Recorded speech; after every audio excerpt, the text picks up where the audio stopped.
Hallelujah, the Lord is risen. The Lord is risen indeed. Hallelujah. Very good. You know, it's funny that this day, Easter, and this celebration of this amazing miracle of resurrection, we treat this as the time to be the end of all questioning and wonder. Hallelujah, he's risen, the strife is over, the victory won. Bada bing, bada boom, done. Let's go have dinner. Seems to me this should be the beginning of wonder and questioning. What's going on here with this resurrection? Just give me some facts. Well, we've got the empty tomb. All of the witnesses seem to agree on an empty tomb. What happened to the body? Inside the tomb, the linen wrapping that the body was wrapped in is just lying there. And then this strange thing about the cloth on the head. That was probably the cloth that would be tied around the head this way, under the chin, to keep the jaw from falling open. And it sounds like that's just still sitting there in a loop. It's almost as if the body was not removed so much as spirited away. And then Jesus appears. And as with all of the stories of his appearance, he's not recognized.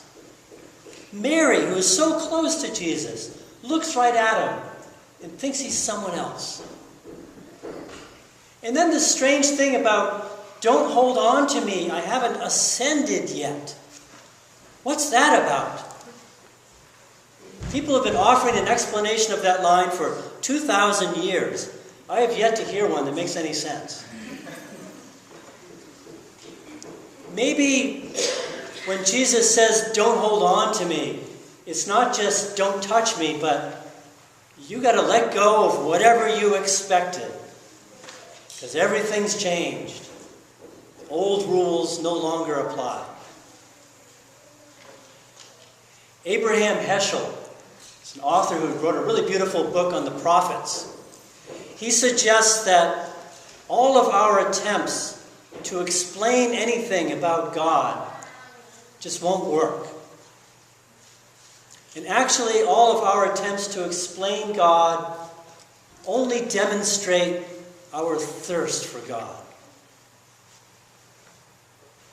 So what does this mean, this resurrection miracle?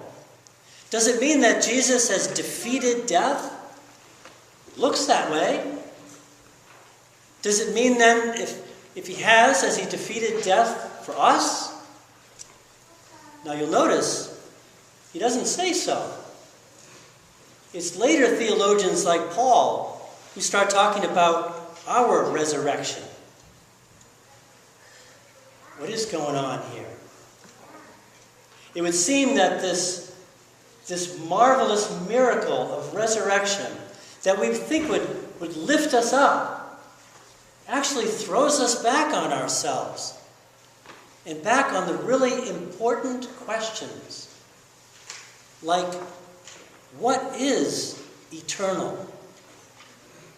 What is eternal?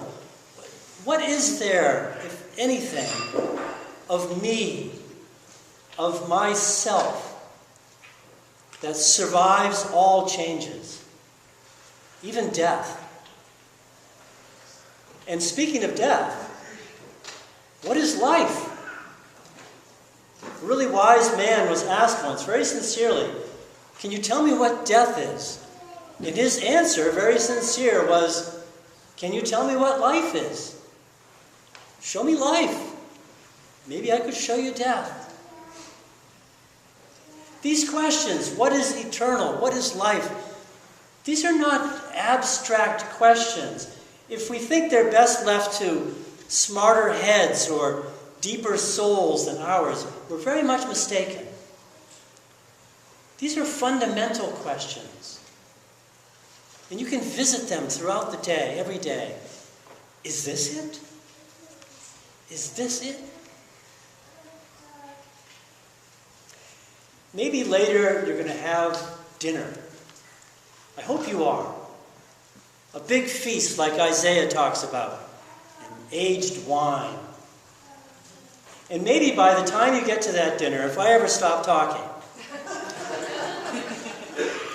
you're going to be really hungry.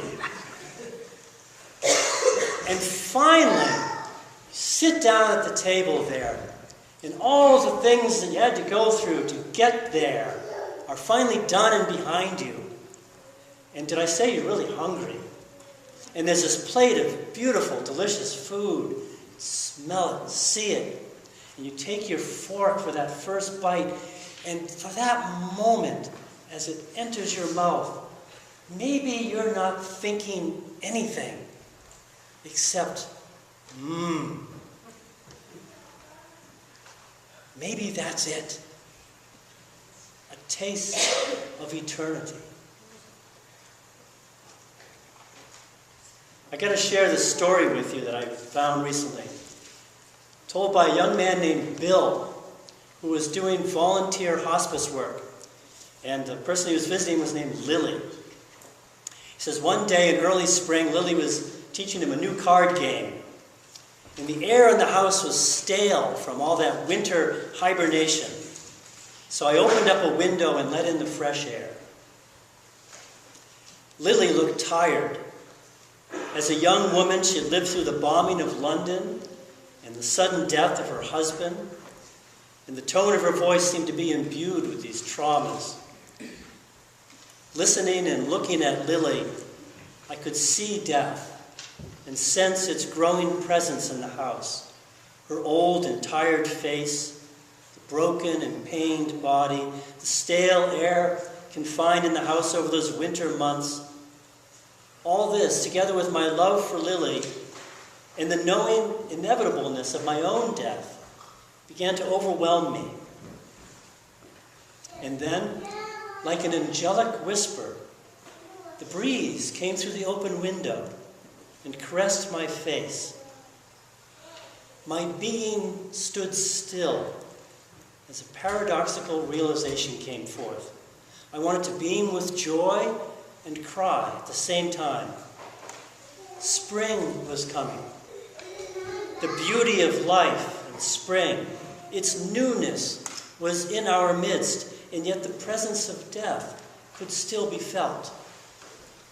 It was only now, seeing the darkness of death, the coldness of winter, that I could see the beauty of life in spring. Like two lovers coexisting, adding value each to the other. And then the stillness of that moment changed into the next, and Lily's great-grandchildren came running in, their faces bright and new, hers old and lined, mine full of wonder. So life is a cycle. Around and around and through us it goes, promising life, promising death, each in its own time. So wonderful, so simple, so life. What Bill is describing there so beautifully is a moment of recognition. Just like Mary at the graveside, full of anguish, pain, and confusion and anxiety. And then she hears Jesus say her name. Should she laugh or cry? It's a moment of recognition. You have those moments. You know you do.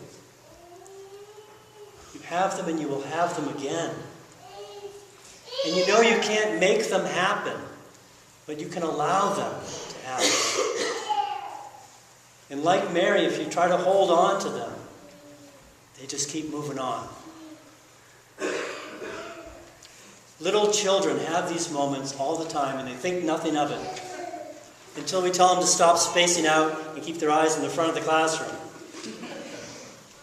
But Jesus said, unless you become like a little child, you will never enter the kingdom of heaven.